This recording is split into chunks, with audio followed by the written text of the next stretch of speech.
Subscribe करें हमारे कुणांग music channel को और नए छत्तीसगढ़ी गानों के अपडेट के लिए बेल आइकन को क्लिक करें।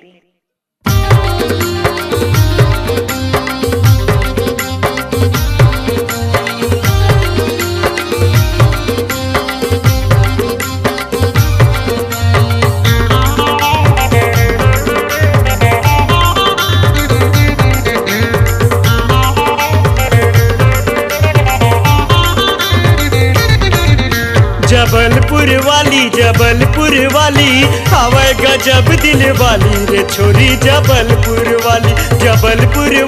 जबलपुर वाली हवे गजब दिल वाली रे छोरी जबलपुर वाली हवे गजब दिल वाली रे छोरी जबलपुर वाली।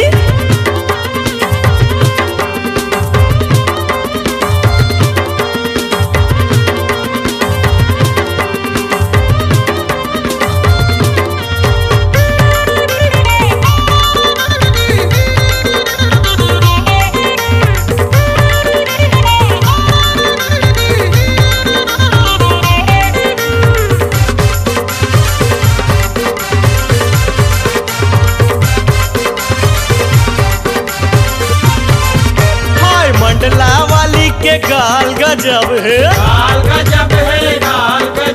अरे कटनी वाली के चाल गजब है, हाय मंडला वाली के गाल गजब है, कटनी वाली के चाल गजब है, बालाघाट वाली आय हाय हाय बालाघाट वाली देखे अड़बड़ गाली हवे गजब दिल वाली रे छोरी जबलपुर वाली हवे गजब दिल वाली रे छोरी जबलपुर वाली हवे गजब दिल वाली रे छोरी जबलपुर वाली।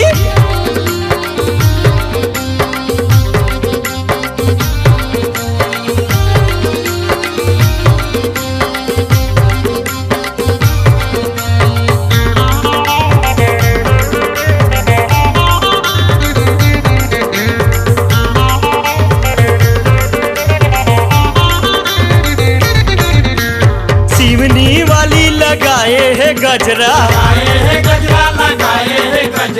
घनसौर वाली के मनमोहे गजरा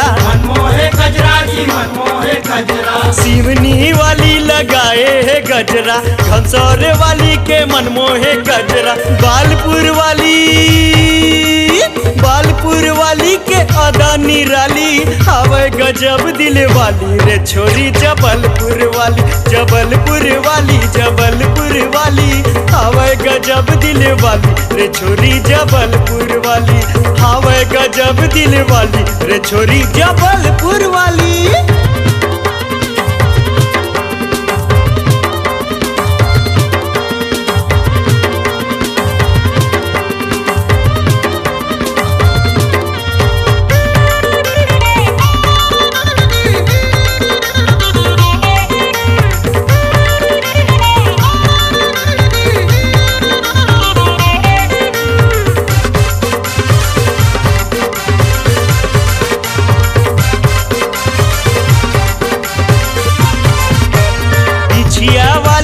नखरा देखाते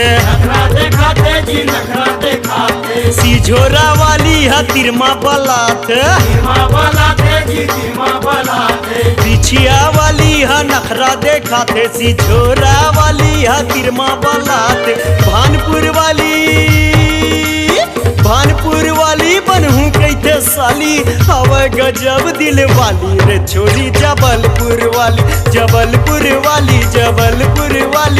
हवे गजब दिल वाली रे छोरी जबलपुर वाली हवे गजब दिल वाली रे छोरी जबलपुर वाली हवे गजब दिल वाली रे छोरी जबलपुर वाली हवे गजब दिल वाली रे छोरी जबलपुर